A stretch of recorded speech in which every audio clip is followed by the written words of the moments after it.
বৈশ্যকণ্ঠ বিএলএছচি সেনা অসমৰ প্ৰশাসনিক সচিব শৃংখল চলিহা ককাইদেউ আৰু লগত আমাৰ উপস্থিত আছে বিএলএছচি সেনা অসমৰ সাংস্কৃতিক সচিব নৱদ্বীপ বৰা। আৰু আমি আপোনালোকক এটাই কৰা জোৰ অনুৰোধ কৰিছোঁ, আমাৰ যি জোৰ সমদল, এই জোৰ সমদলত আপোনালোক সকলো পুৰুষ মহিলা উভয়ে আহি আমাক সহযোগ কৰিব বুলি আমাৰ আশা থাকিল। আৰু অনাগত দিনত আপোনালোকৰ অভাৱ অভিযোগ হলেও আমি আপোনালোকৰ সদায় সহায় হিচাপে থাকিম।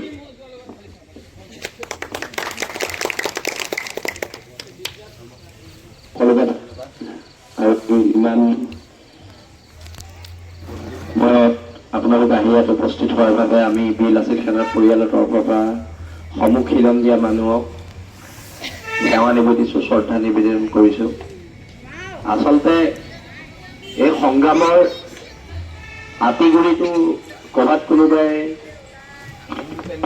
কোনোবাই মুছলমান কেন্দ্ৰিক কৰিব বিচাৰে, কিন্তু আমাৰ এই যিখন সংগ্ৰাম খিলঞ্জীয়া মানুহৰ সংগ্ৰাম, হিন্দু মুছলমানৰ ঊৰ্ধত সংগ্ৰাম। আমি ভাবোঁ খিলঞ্জীয়া মানুহ, সি হিন্দুৱে হওক সি মুছলমানেই হওক, খিলঞ্জীয়া মানুহৰ আধিপত্যবাদ সদায় এই আমাৰ মাটিত আমাৰ ভূখণ্ডত চলক। আৰু যেতিয়া খিলঞ্জীয়া মানুহৰ বিপদ হৈছে, অনা অসমীয়া মানুহ বাংলাদেশী ষ্টেডিয়ামৰ পৰা আমি এক যাত্ৰা বাহিৰ কৰিম, খিলঞ্জীয়া মানুহৰ অস্তিত্ব ৰক্ষাৰ এক যাত্ৰা।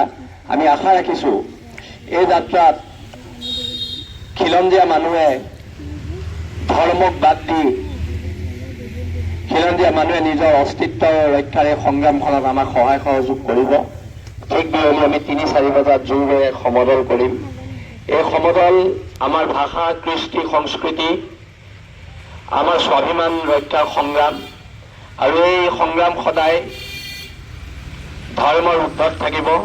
ধৰ্মীয় সংকীৰ্ণতাৰ মাজত জাতি বচোৱাৰ সংগ্ৰাম নহয়, ধৰ্মীয় সংকীৰ্ণতাৰ ঊৰ্ধত জাতি বচোৱাৰ সংগ্ৰাম হ'ব।